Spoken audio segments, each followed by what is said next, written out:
আসসালামু আলাইকুম প্রিয় দর্শক। ছাগল পালন ইন্টারেস্টিং ব্যাপার।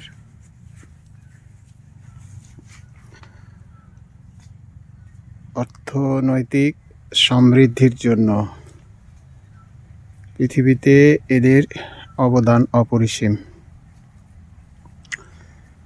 মানুষের যে পুষ্টি চাহিদা থাকে, বিশেষ করে প্রোটিনের চাহিদা, তার একটা বিরাট অংশ এই ছাগল দ্বারা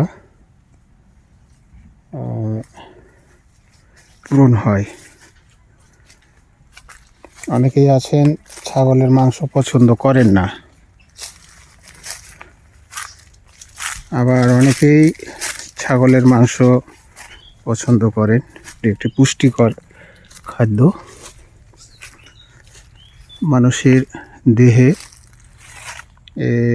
এই ছাগলের মাংস উপকার করে, আবার কোনো দেহে কোনো মানুষের ক্ষতি কারণ হতে পারে।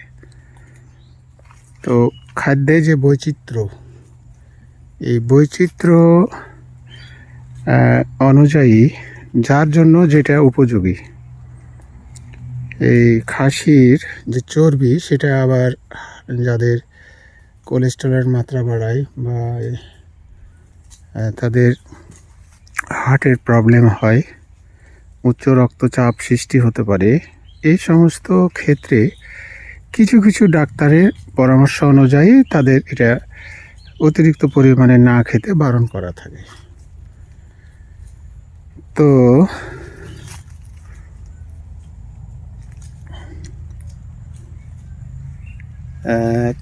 তারপরেও এরকম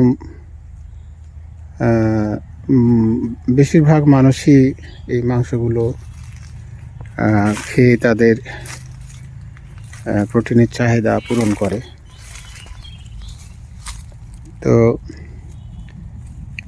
এই ছাগলের মাংসের চাহিদার কোনো শেষ নাই। যে অনুযায়ী উৎপাদন, সেই অনুযায়ী চাহিদা বাড়তেই আছে। উৎপাদনও বাড়ছে, চাহিদাও বাড়ছে। তবে ইদানিংকালে যে মানুষ সাধারণ পরিবারে 2-4টা করে যে ছাগল পালন করত, সেগুলো ক্ষেত্র বিশেষে ঝামেলার কারণে কমে যাচ্ছে। আর নতুন অর্থনৈতিক দিগন্ত উন্মোচিত হচ্ছে, যার জন্য এই পরিবারগুলো কি হচ্ছে, অন্য কাজের দিকে ঝুঁকে যাচ্ছে। দিয়ে কি হচ্ছে, এই ছাগল উৎপাদনটা যে হারে কমে যাচ্ছে, এখন সেই হারে আবার দেখা যাচ্ছে যে খামার ব্যবস্থাপনার মাধ্যমে এটি পূরণ করার চেষ্টা চলছে। এবং এতে করে যে নতুন উদ্যোক্তার সৃষ্টি হচ্ছে, এবং এই যে বেকারত্ব সমস্যা, এই সমস্যা কিন্তু এর মাধ্যমে দূর হচ্ছে। বেকারত্ব সমস্যা বাংলাদেশের জন্য একটি খুব মারাত্মক একটি সমস্যা। বিশেষ করে যারা উচ্চশিক্ষিত যুবক, তারা তো আর এভাবে মাঠে এসে এগুলো তো তারা গ্রহণ করতে পারবে না। তাদের প্রধান লক্ষ্যই হচ্ছে চাকরি। এখন এই চাকরির বাজার তো নাই, চাকরির তো কর্মসংস্থান তো সৃষ্টি হচ্ছে না। দেশে একটানা একটি রাজনৈতিক দলের একচ্ছত্র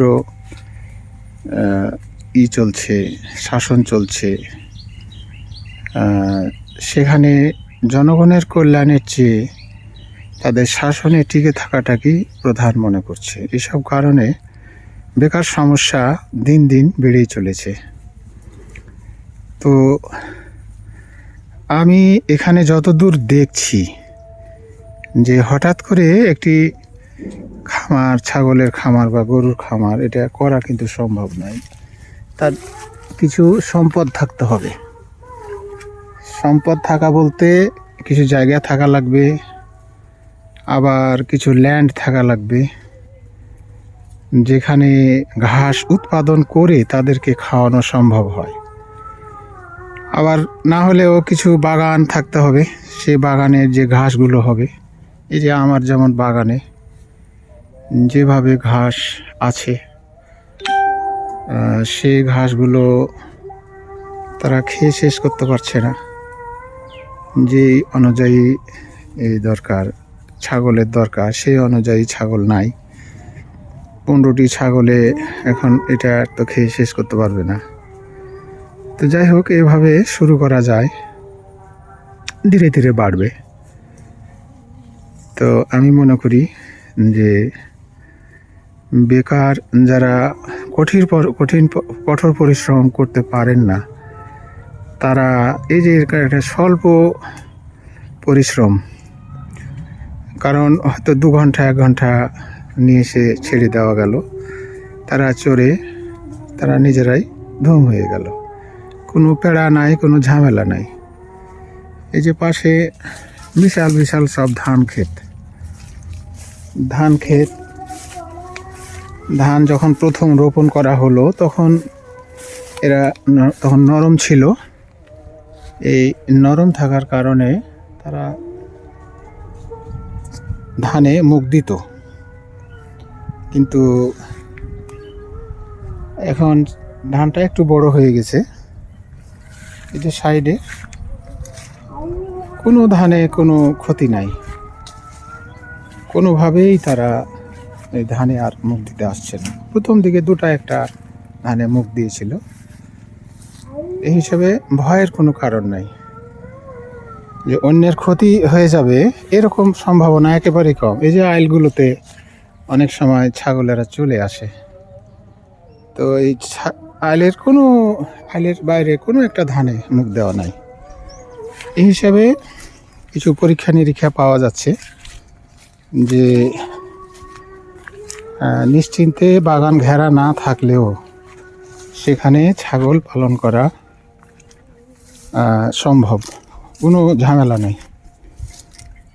তো এই যে আপনাদের দেখাচ্ছি আমি যে বাগানের পাশে আমার ছাগল চরে, কিন্তু সেই ছাগলের চরে পাশে কিন্তু এই যে বাগানের ধারে যে ইগুলা ধানের ক্ষেত, সেগুলো কিন্তু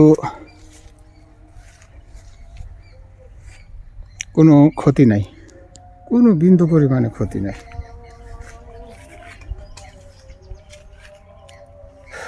তো এই হিসাবে আমি বলবো যে বিশেষ করে যাদের বাগান আছে, হয়তো 2 বিঘা 5 বিঘা 7 বিঘা 10 বিঘা, সেই অনুযায়ী ছাগল পালন করা যায়। আপনারা প্রথমেই যে সিনারিটা দেখেছেন, ছাগলেরা নিশ্চিন্ত মনে খাচ্ছে, সেটাই তাদের মূল বৈশিষ্ট্য। কিন্তু শুরুর দিকে যদি ওকে একটু কন্ট্রোল ভালো মতো না করা যায়, তাহলে কিন্তু ওইরকম ছোটাছুটি করবে। আর কন্ট্রোল আছে বলেই তারা নিশ্চিন্তে নির্ভাবনায় তারা যে চড়ছে, বাগানের ভিতরে ঘাস খেয়ে চড়ছে, কোনো ঝামেলা নাই, নিশ্চিন্ত মনে তারা খাচ্ছে।